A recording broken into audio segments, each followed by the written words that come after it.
If you're listening to this and you think I'm never lucky, I'll tell you why, because God dislikes you because you're fucking lazy. You loathe your own weakness. You loathe your own laziness. This is what all of these things are. I don't feel depression. Hi guys, welcome back to my channel. My name is Sarah Dove for those of you who are new here.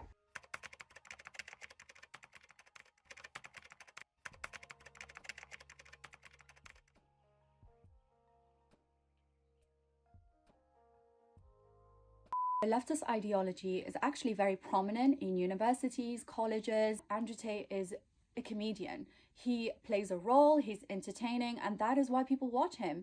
You know, he wears glasses, he's playing a character. This is why I believe he blew up. Let's go ahead and watch one of the most powerful clips. There's no evidence in my files. I've done nothing wrong. Everybody knows I'm innocent. This is a huge injustice the way we see it. They should not be detained at this point. There are not even charges filed against them. People are trying to set him up to look like he's something that he's not.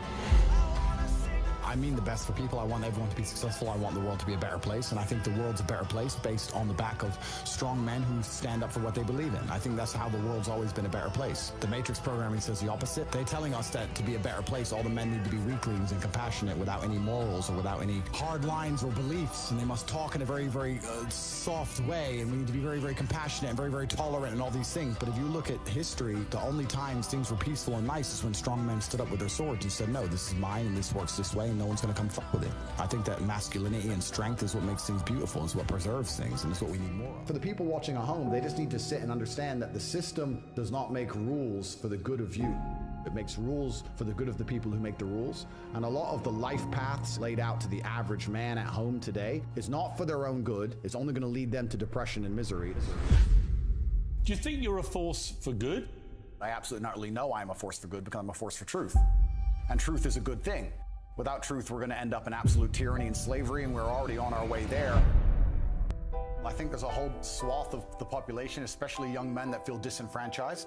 I haven't put a magic spell on the world. The fact that people like what I say means that they agree with me deep inside. They may be afraid to say it themselves, but I am seen as a bastion of free speech and a bastion for masculinity as a whole, because a lot of men are largely forgotten about. There's no evidence in my files. I've done nothing wrong. Everybody knows I'm innocent. Masculine men have a duty to provide and protect those they care about. We have a duty to do things we don't feel like doing because we know we're supposed to do them. And it's your duty as a man to stand up and say, I want to be as important and strong and good-hearted and God-fearing as possible, and I need to work hard to achieve those things. If you cannot control your own mind, then you are just a feather in the wind of life. Because your own mind is the only thing you can control. You can't control the weather. Right. You can't control other people. You can't even control whether your heart stops beating. You might have a heart attack tomorrow. You can't control anything besides what you think. There's no such thing as too much masculinity if it's genuinely masculine. Genuine masculinity is not out here to hurt people. It's absolutely the opposite. It's out here to protect.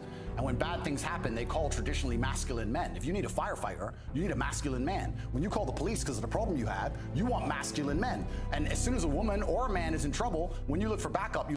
I completely agree with Andrew Tate when he talks about masculine men. We're in trouble. We need masculine men to come and help us. And a lot of women, by the way, especially if they're feminine, they really desire this archetype of man. They feel like they're protected. If you have masculine energy as a woman, then you're not even going to ask your man, like, can you pick up these for me? Can you do this for me? This. So that is something that I've noticed, the difference between a feminine woman and a masculine woman. To give you a scenario here, a feminine woman expects her shopping to be carried. Of course, she has to play her feminine role in the sense that cook, cleans the house. Men have a duty to provide and protect those they care about. We have a duty to do things we don't feel like doing because we know we're supposed to do them. And that's why we stayed in the Titanic and died. I find the way Andrew Tate talks is so concise, to the point, and so outspoken and so opinionated. And I think the reason why these people who are on the left, they're 100% sure that, you know, he's guilty, is because he literally represents a masculine archetype. These men who dislike him are biased because they just can't understand what it's really like to be masculine and to want to promote these ideas. Their worldview is completely different to, you know, that of Andrew Tate. Toxic masculinity and how bad it is for men to be traditionally masculine. A traditionally masculine man does things he doesn't feel like doing because it is his duty to do them. He charges into the building because it is his duty, not because he feels like it, because it is his duty. We're now teaching the new generation of men that they don't have duty, and the government wants the children to belong to them. So they get the woman out the house and they send you to school for as long as possible to reprogram you. This is why you will see YouTube videos of children arguing with their parents, and their parents will say that's not true, and the children will say, I learned in school that a man can be a zebra, or whatever they learned. He is spot on over here. Like, I personally know people who they gave birth and they put their children in nursery. You're going to put a baby into nursery. That is crazy, guys. It's used to your voice when it's been carried in your belly. It just honestly, guys, this is absolutely heartbreaking. It's literally basic biology, guys. A woman should stay at home when she has a baby because biology is telling her to stay at home. She has to breastfeed her baby because, let's be honest, we're not going to have that debate about breast milk. Breast milk is the best thing you could do for your children. Anyway, back to this powerful speech ever. You know what happens when you get men who just act how they feel? You get school shooters, you get violence, you get rapists. Men who do not control their emotions are dangerous. If you find a man who is stoic, he's not going to hurt people. He's going to sit and think about his actions very carefully, and he's going to be a good man who protects and provides for his family. You find a man who just acts out on impulse and does whatever he feels like, you're going to find a dangerous man. Sitting here telling men to cry more and act with their feelings and it's okay to feel this way, that way, etc., and have no self-control. That is why we have the problems we have in the world. Absolutely not wrong. So when they talk about toxic masculinity, they have it completely inversed on its head, completely not wrong. We need to be teaching stoicism. We need to be teaching young men to understand that the world is very, very difficult. It's hard to be a man. You're going to feel bad sometimes. You just suck it up and perform anyway. Not to sit there and cry your eyes out or blame other people. We live in a comfortable world now where people think, oh, it doesn't matter, it doesn't matter. But you know what? To some degree, it does matter. It does matter, and I'm going to tell you who it matters to. It matters to your soul, and it matters to God. The more I hear him talk about, you know, his concept of God, the more I'm like, it just makes sense why he converted to Islam. This is someone who's not joking around, you know, this is someone who's looking at the reality around them and kind of matching it to a religion that is the most consistent and makes sense, and it is close with reality. I know I am the best version of me that could possibly ever exist. I know that God is proud of me. There's nothing that God hates more than sloth and laziness. If God were to create a man and that man were to sit around and do fuck all, God will frown upon you. It's why you're never lucky. If you're listening to this and you think I'm never lucky, I'll tell you why, because God dislikes you because you're fucking lazy. Start to work, start to show God the beauty of his own creations. You'd be amazed how lucky you'll become. Wow. God is unhappy with these people. And inside their hearts, they're unhappy. We talk about depression, anxiety. That comes from self-loathing. You loathe your own weakness. You loathe your own laziness. This is what all of these things are. I don't feel depression. How can I feel depression when I'm the most powerful version of me that I could ever fucking be? Andrew Tate's one of the most wonderful human beings I've ever met in my life. I hate everything that's going on. Like, love him with all my heart. Yeah. Like, I'll die on that mountain with you, bro. Yeah. Let's get on that hill. Where's the sword? Why is the enemy of the state, so to speak? He's got the hearts of young men. Mm-hmm. He's got the hearts of young men. And that's a threat. Yeah. Absolutely. I feel like men nowadays need an Andrew Tate. He's a guy who's motivating men to be men. If you cannot control your own mind, then you go through life with zero control, zero influence. You can't control anything. You're just a feather in the wind, waiting for life to blow you from happy place to sad place to happy place to sad place. The reason why Andrew Tate is loved so much is because the manly men who feel like he represents how they feel. And I don't blame them at all, because people do feel like it is important for someone like Andrew Tate to exist and to have prominence and to just do his thing. Why? You know, we have, what's his name? He's so irrelevant to me. Harry Styles. By the way, again, he should have every right to wear dresses, high heels, do you, boo-boo. But do you see how there's no backlash against this? There's no agenda, there's no labeling, there's no, it's just kind of like promoted, you know?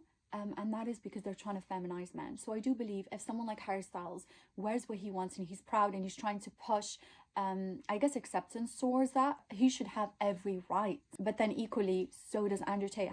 There needs to be a balance. I don't think those who are brainwashed by the leftist media understand this agenda that's been heavily pushed. We always need to have a counter argument. Otherwise, it's just tyranny. A large contingent of men out there who don't want to wear makeup, who don't want to be girls, who don't want to be told they're toxic because they want to go to the gym, who want to drive nice cars, who want to have money, who want to have hot chicks. And there's nothing wrong with us. We are not evil. We are not bad. We're not misogynistic. Everybody's fucking distracted. They're getting distracted by this, distracted by that, watching fucking Netflix, jerking off to Pornhub like fucking jackasses. It's so easy to win if you can control your own mind. But it seems that nobody fucking can. And that's how the people who run the world keep the world running. because they have all the slaves exactly where they need them to be, permanently distracted and semi-depressed, working their asses off in jobs which will never satisfy them and never pay enough money. That's the matrix. When it comes to mainstream left media and right media, these media companies, they're literally owned by the same people. And that should tell you everything. It should tell you that, you know, divide and conquer is always going to be a powerful tactic. Anyway, guys, I just want to say, if you disagree with my opinions, that's completely fine. But, oh my God, just something. Andrew Tate conducted himself in such a clear manner when he did the Piers Morgan interview. He explained how inconsistent for him to be banned from all social media platforms. And he also argued that 90% or something like that of content is actually harmful. So it is up to the parent to censor what their child watches and so forth. And I completely get that. In this Western society, no matter how much you hide your children away from these things, they're going to be exposed to something that you as a parent, especially if you have conservative ideals, you're not going to be happy with. But yeah, I completely agree with Andrew Tate. We need to be consistent. If he's banned, we need to ban so many other people. But we're not consistent. Have we ever been a truly liberal, consistent society? Speaking for example, in Britain, no, we're not a consistent liberal society. You know, like, people think they have freedom here and so forth. But what people need to start understanding, the freedom we have, basically, it's just the amount that makes us believe that we're really free, when in reality, we're not. It's really important for the left to debate the right, particularly on topics like RSE. I feel like those who are on the left are completely silent. Do they just not care about these men dressed as women, wearing clearly what appears to be bondage attire and performing for children, for babies? They're very silent when it comes to these topics. If you are following what's going on with sexualizing children, then you'll know exactly what I'm talking about. Like, it just baffles me. Mainstream media doesn't care to bring awareness to this topic. But yeah, it is people like Andrew Tate, it is people who are conservative, even far right. Like, again, I'm not someone who's particularly on the far right. I don't agree. I think some of them who are on the far right, they are very, very hostile towards Muslims.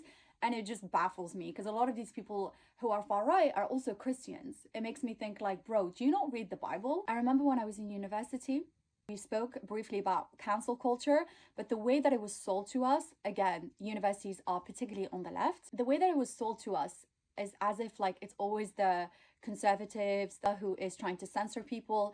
But really, in reality, there's a little bit of both. They're both censoring each other. There's a huge hypocrisy here. We cannot ban a guy from social media because his content is seen as harmful. We have Cardi B, who's played on a radio. I don't put the radio on for this reason. Even the degenerate Cardi B herself has admitted, guys, she knows that her music promotes sexualizing children, especially young girls. She knows that it's not very wholesome for children to be exposed to this. So there is a video clip that I'm going to show you right now. Cardi B is dishing out parenting advice. People are coming at her for not letting her 2-year-old daughter Culture listen to her song WAP. Fans noticed Cardi quickly turned the song off in a video where Culture had walked in. One tweet directed at her said, quote, "So your daughter can't listen to it, but everybody else's daughter can?" Cardi clapped back saying, "You need to stop with this already. I'm not JoJo Siwa. I don't make music for kids. I make music for adults. People are responsible on what their children listen to or see." These channels here, they kind of give daily updates about what is going on. I hope justice prevails. Thank you for watching.